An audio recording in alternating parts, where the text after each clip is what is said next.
l'histoire de trois jeunes garçons. C'est l'été, on est en 93, c'est la fin de l'été.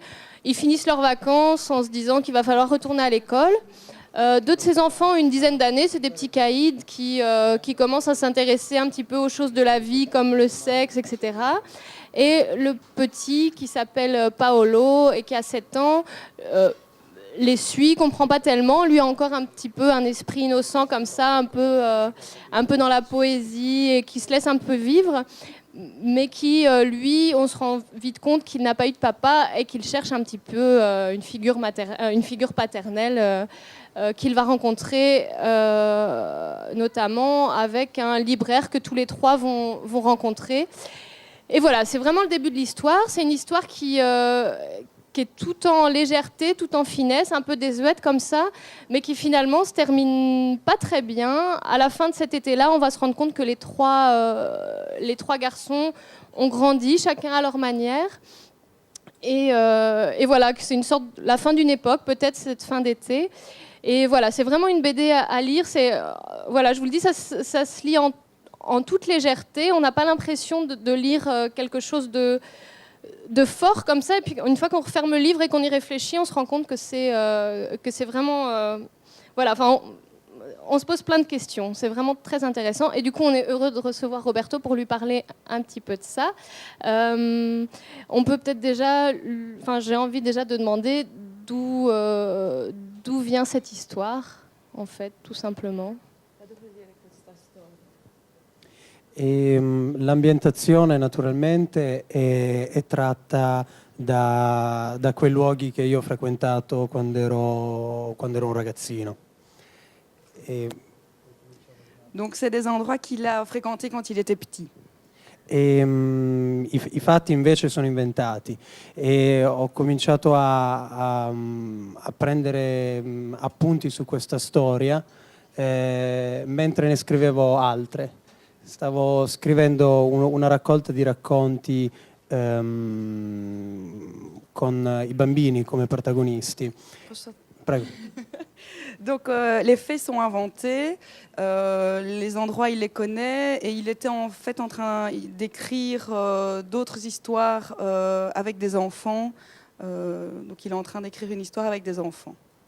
Solo che queste storie che stavo scrivendo, che erano ispirate appunto alla mia infanzia, mi sembravano un po' troppo nostalgiche, un po' troppo...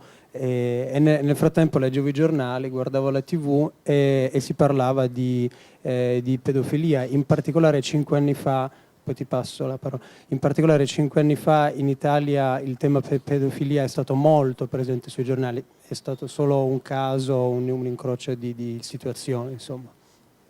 Et donc quand il était en train d'écrire cette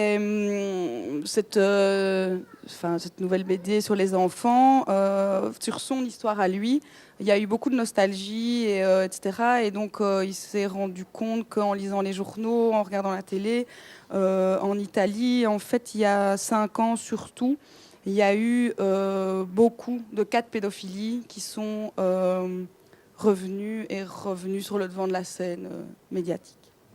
E in questi racconti dei giornali e della TV la cosa che mi impressionava di più è che per l'appunto i bambini diventano protagonisti di storie solo in quanto vittime di qualcosa e questa cosa mi aveva impressionato. Allora ho voluto prendere un po' il toro per le corna, trattare lo stesso argomento con dei toni diversi, con quelli che io ritengo più necessari, meno allarmistici et meno ténébrosi.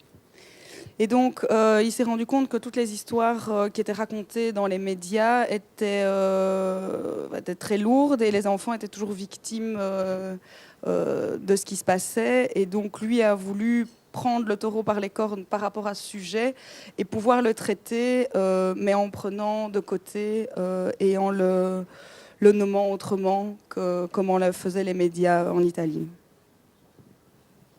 Et du coup, est-ce que c'est pour ça, enfin, est-ce que ce côté, enfin, au niveau du dessin et de l'illustration, comme ça, peut-être un peu naïf, enfin, pas naïf, mais voilà, c'est pas du tout du dessin réaliste.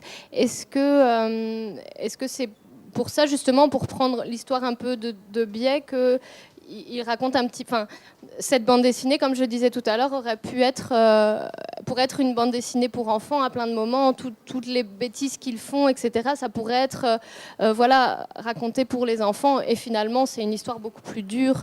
Et donc, est-ce que c'est un parti pris, de dessiner de cette manière?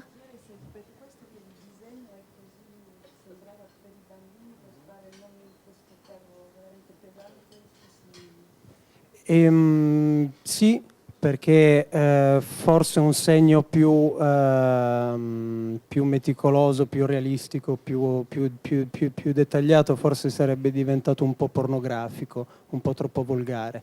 Io sono stato contento quando alcuni insegnanti in Italia mi hanno detto che hanno fatto leggere il libro ai loro ragazzi delle scuole medie e l'hanno capito e l'hanno vissuto, insomma, sono riusciti forse anche grazie a questa leggerezza.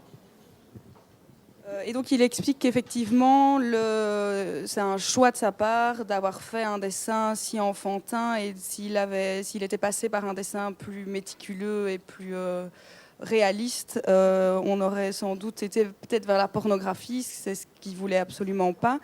Et donc, il était content quand des institutrices ont fait lire cette BD à des enfants dans le primaire, et quand les enfants, en fait, ont expliqué qu'ils avaient compris ce qui s'était passé, sans devoir passer par quelque chose de plus concret dans le dessin ou dans ce qui était écrit.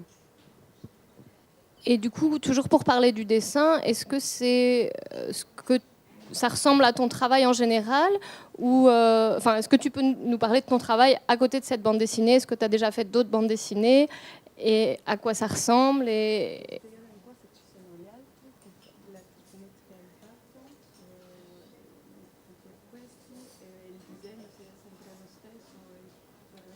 Ok, sì e no, perché il disegno per me non è la cosa più importante, l'aspetto più importante del fumetto, o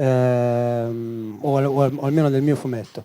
E quindi lo cambio a seconda del progetto, di quello che bisogna fare. Sicuramente ho delle influenze forti dal mondo dell'illustrazione per l'infanzia, o da alcune strip americane, si chiamano proprio strip americane.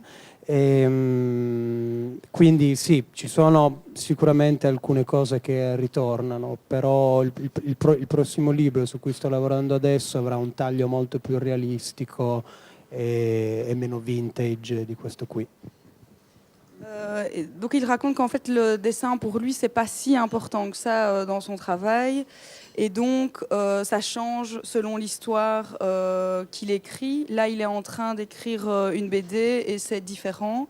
Il dit qu'il a été influencé très fort par la littérature jeunesse et par les comics, et donc il y a des choses qui vont se retrouver, mais pas, voilà, c'est très différent, et le prochain est beaucoup plus réaliste, la prochaine BD. Et du coup, au niveau des BD, est-ce que c'est Atrabile et ton éditeur, ou est-ce que tu as été édité d'abord en Italie? Est-ce que ta prochaine BD sera aussi disponible en français, etc., etc. Qu'est-ce qui va se passer?